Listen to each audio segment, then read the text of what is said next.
Hello and welcome to everybody. Mike Haggerty here again with Sherri Bennett, and we have a very, very special guest with us. Courtney Brumfield is also with us. So, Courtney, it's great to have you on board. We're going to get right down to business because one, we're live. We don't want to take up people's time, and we also are going to be sending this out to all of our friends in our consortium and the school districts locally in Blue Springs, Fort Osage, Grain Valley, etc. And we had a question, and it comes from Carol, and I'm going to read this very carefully so I don't get this wrong. And it says from Carol, I just don't seem to have enough willpower. I have already given up on my New Year's resolutions. Can you help me?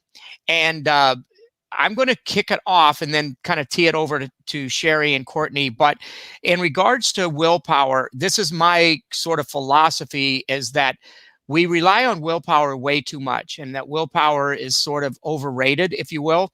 I see things as becoming more from behavior comes from repeated behaviors and habits.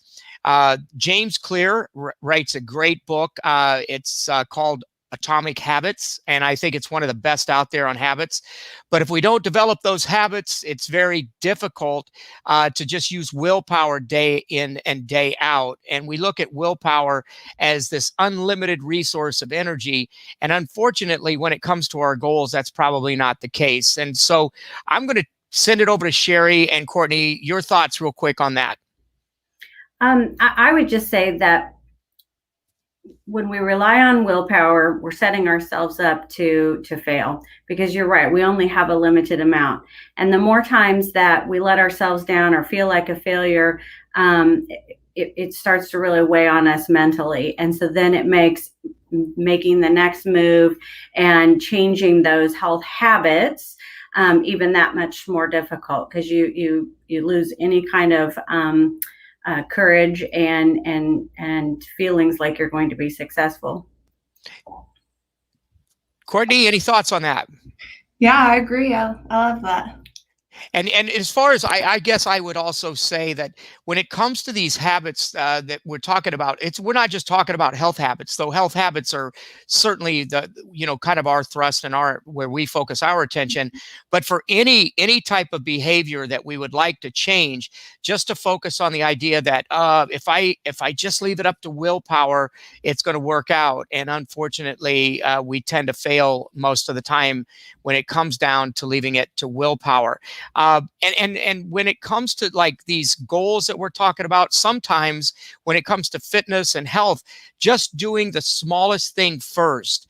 If it's nothing more than putting on your tennis shoes to get started, like maybe on Monday, I'm not used to going to the gym, but today I'm going to put on my tennis shoes, and that sort of gets that energy going.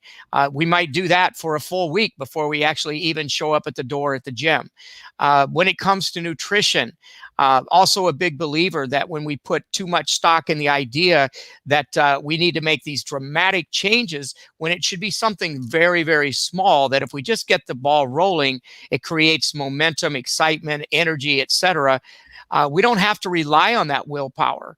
And like you said, willpower can actually be detrimental if we continue to fail at utilizing that willpower. And then hopefully, on those days where you have to when you do need to rely on willpower, you will have some reserve in the tank. But if we're constantly using it up on a daily basis, probably not going to work for us. Mike, I know you and I had a conversation similar to this recently, and if I could put you on the spot, I think one of the things, and I've thought about this several times since we talked about it, is an alternative to willpower is just where you put yourself in life. If you hang out at fast food restaurants, you're probably going to be more likely to eat fast food. If you find yourself surrounding yourself with like-minded people and in environments that are conducive to whatever behavior it is that you're looking to change, that is really powerful in contributing to your success.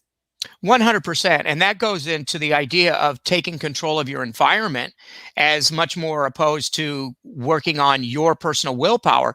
Take control of your environment. Make sure that you're making those positive choices that will demonstrate the outcomes and the behaviors that you hope to generate. So absolutely.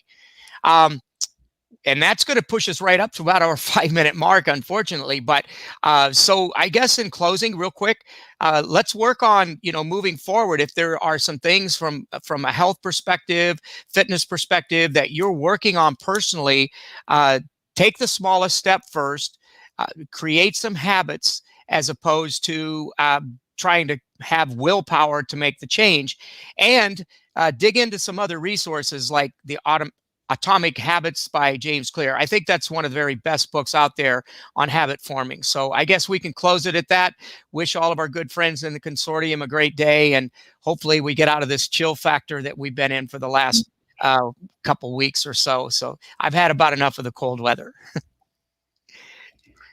Sherri and Courtney, thank you so much. And we'll jump back in next week with a new topic. Oh, by the way, if you do have a question you'd like to bring to our attention, you can either send it to our private Facebook group at Consiglio Wellness Center, or you could even reach out to me personally and just send it in an email to mhaggerty@bssd.net. So there's a lot of ways to get in touch with us. If you're interested in having sort of the question of the week, please reach out and let us know, and we'll be happy to try to tackle that on the air. So take care. Hope everybody has a great day.